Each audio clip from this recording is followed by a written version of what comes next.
Curious about the price of a Magic Online card? Try our searchable price guide on the right sidebar of any mtgoacademy.com page. Time for round 1, and immediately a pretty interesting hand. 1 forest, so 10 left in the deck, 3 islands, so 3 left in the deck, and of course the Swordwise Centaur without the ability to cast it. Now I have 2 draws to cast Swordwise Centaur. If I draw only spells, I can cast most of my cards. I don't have that many double green cards, and if I draw lands, I have a much higher chance to draw forests than islands. There's still 3 draws in my deck that are really bad in the form of islands, but I'm not mulliganing this on the draw. If first of all, I have a very good potential to just start off quite strong with the Centaur, and second of all, there's a very good chance that I'm drawing into reasonable cards, and Omen Speaker actually qualifies. This is why I like Omen Speaker so much. Had I drawn a forest here, island clearly being suboptimal, I actually would have had to think about the Swordwise, and I would probably have played it anyway, but it does run into Pharika's Cure, which the Omen Speaker doesn't. However, in this format, I don't think you can really afford to, well, not play your cards on curve. So because we just drew an island, I will keep the forest on top, giving me a card to play on turn 3, a card to play on turn 4, and then I already have the mana I need for Sea God's Revenge. I just have to be careful not to flood out here. I'm not gonna attack here. I could bluff something like a Pharika's, like a Feral Invocation, but I don't even want my opponent to think that I have it if I draw it next turn, and the payoff is just not great here in this kind of spot. Insatiable Harpy is good, definitely. So at this stage, I don't think that I'll be able to attack with the Centaur. I want to Sea God's Revenge my opponent's creatures, so trading off creatures is bad, and I don't actually have one of the tricks that I would need to make this a profitable attack. So for example, I would need the Feral Invocation that I haven't drawn. Also, gaining more life with Nylea's Disciple is certainly not irrelevant. There's a couple of reasons here not to attack with the Centaur. Now, had I attacked with the Omen Speaker last turn, bluffing the Feral Invocation, then maybe bluffing the Feral Invocation again with the Swordwise Centaur attack would have worked out. But I opted not to. So here, I'm just taking 3 in the air, but I have the Sea God's Revenge before the ordeal will go active. And now, once again, I think that I cannot afford to attack with the Centaur, and if I don't attack with the Centaur, my opponent will know that I don't have a trick, so attacking with the Omen Speaker doesn't really accomplish anything as either. If my opponent wants to block this and play a trick, then Omen Speaker would have dealt 1 damage. However, the Omen Speaker holds off the Flashmat Seed on its own, so it wouldn't have been a good damage trade. And this game isn't really coming down to a race anyway, at least from what we currently see here. So not even a creature, no land, no creature, no second color. I wouldn't have minded to see a creature here, but now I have to see God's Revenge, as this puts my opponent very far behind. It means that the ordeal isn't happening, and yeah, there's just a lot of reasons.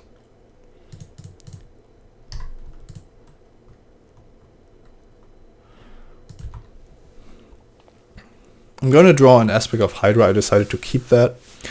If the Harpy comes down here, I will offer the trade with the Centaur and keep the aspect of Hydra for the Staunch-Hearted Warrior. Even if it's only going to give +3/+3, that's still fine. And I want to make this a 4/4. Also, if the Harpy dies here, I'm fine. I will also kill it with the Omen Speaker should my opponent block. But from from what I know about the format or from how I've experienced the format, this just very rarely happens. You cannot really afford to block Omen Speaker with a card like Insatiable Harpy. I opted to play my land and represent Dissolve here. Not that my opponent can play around anything with his board. But I would lose the aspect of Hydra to Disciple of Phoenix anyway, so I can just play my lands basically.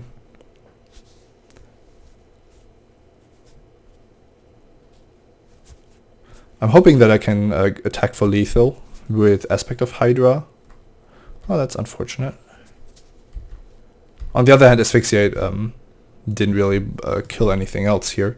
So a single black mana means that all my creatures are surviving here. I can just play the Raised by Wolves on Swordwise Centaur.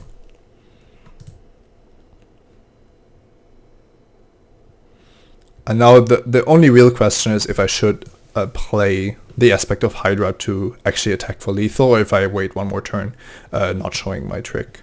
So Ordeal of Erebos and Asphyxiate, Insatiable Harpy as the three good cards my opponent played.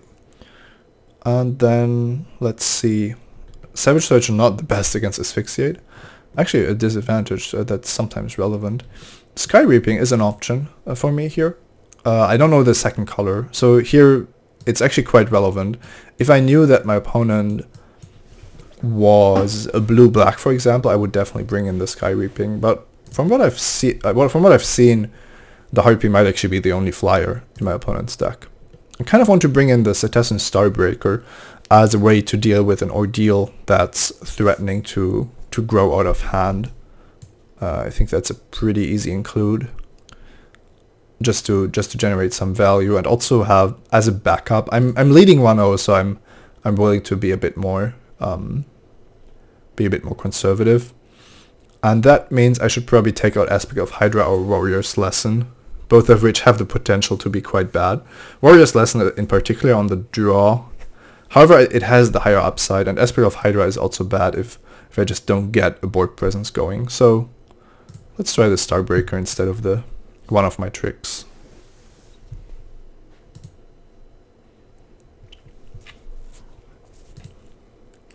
I'm on the draw again, and this hand is really, really interesting. I think that I have a very good chance of winning if I just draw a single land. Even if it's only an island, I can play two of my spells. And Swordwise Centaur and Oathsworn are really cheap and interact very nicely with what I have.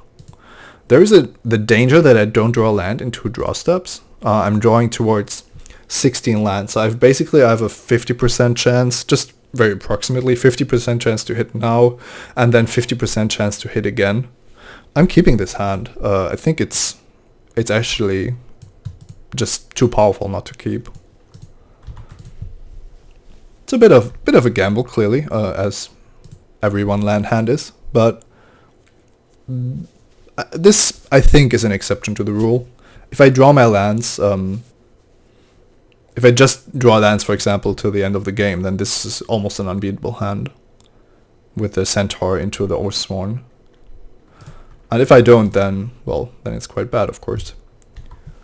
Even then, if I have to discard 1 card, and then I can start playing 2-drops every turn, I might still be in it.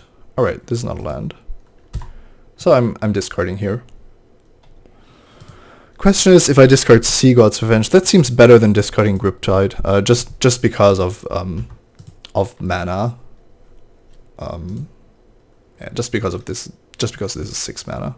So it would be nice to draw a land now. There it is. Just running out the biggest beater here. If my opponent wants to asphyxiate that on his turn, then I'm fine with it. Sadahinus also has a good chance of trading with what my opponent might be up to.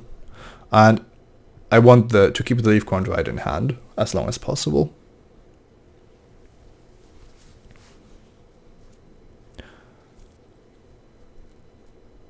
Cavern Lampad for 4 mana. And an island. So I actually think that I could offer the trade here. I only want to get onto the board, and I only want to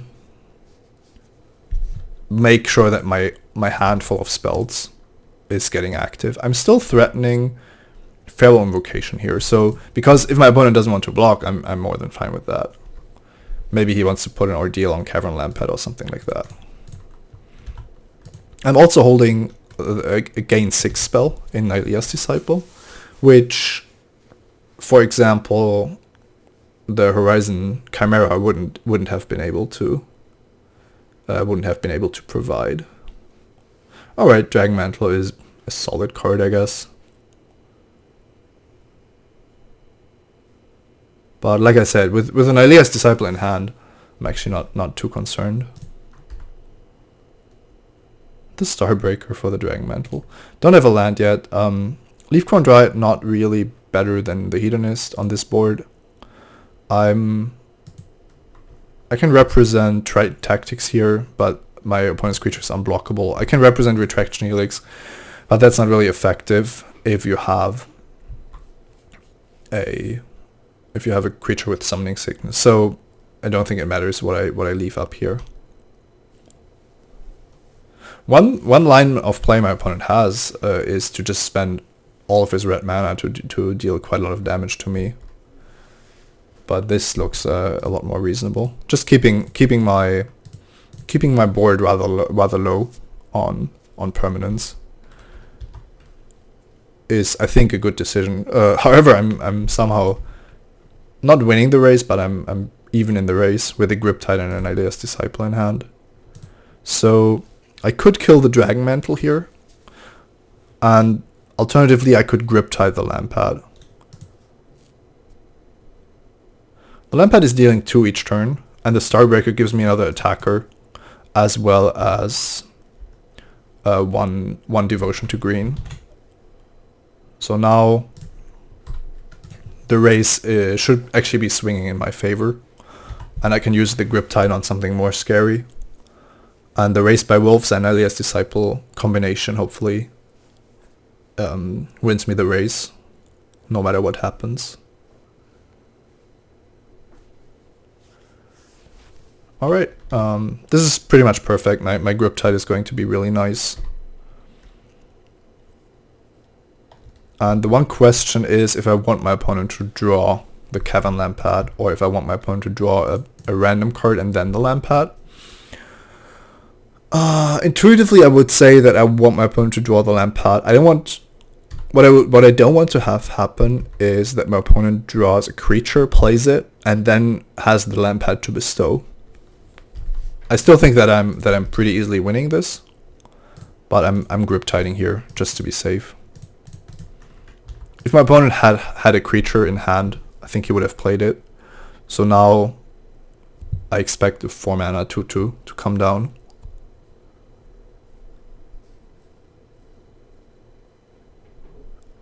Well, who knows, maybe an 8 mana spell, but... Oh, okay.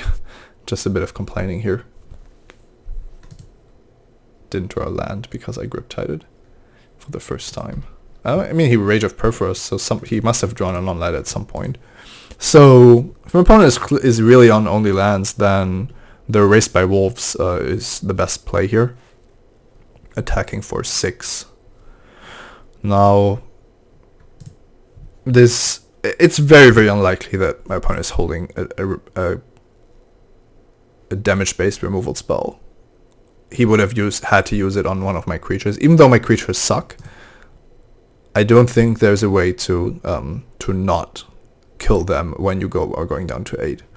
On the other hand, there's always the possibility that your opponent is holding something and just decided that it would be smarter to raise. And until the Griptide, it did look quite promising to do some racing. So I'm just gonna go with the Disciple. It's gaining 4 here. It's a 3/3. It's the largest creature on the board. It's gonna mean that at least if I cast Race by Wolves on my Disciple, it would only die to a card like Lightning Strike. And yeah, it also has the potential to just win here. Temerant the Murder King. So that puts my opponent down to 0. down to 0 cards. We'll have to do the math here. This only deals damage to me, so my opponent has 2 blockers. If I create... Okay, I can only cast one of my spells effectively. If I cast the Leaf Crown Dryad with Bestow, it's not doing anything else. So if I Race by Wolves one of my creatures, then my opponent blocks the 2 big ones and takes 2, and I have the Race by Wolves with everything attached. That's kind of bad if my opponent draws Anger of the Gods. On the other hand, I have the Race by Wolves that is not good in my hand if my opponent drops Anger of the Gods. So it would be good if I kept Leaf Crown Dryad and Race by Wolves, or if I just find a way to play around Anger of the Gods as one of the few outs my opponent still has here. Bestowing the Leaf Crown Dryad seems like the best way to play around that, either on the Disciple, which then has to be chump blocked and I still kill one of my opponent's other creatures, or on the Hedonist or the Starbreaker, then Anger of the Gods would be better, but I'm still beating it with the Race by Wolves, and the blocks for my opponent are even more awkward. A bit more awkward, I would say. Okay. This doesn't feel good for my opponent, of course, because he has to hope that I'm on nothing, but instead I'm on 3 really good options. So having to wait for such a marginal decision is not the best feeling in the world.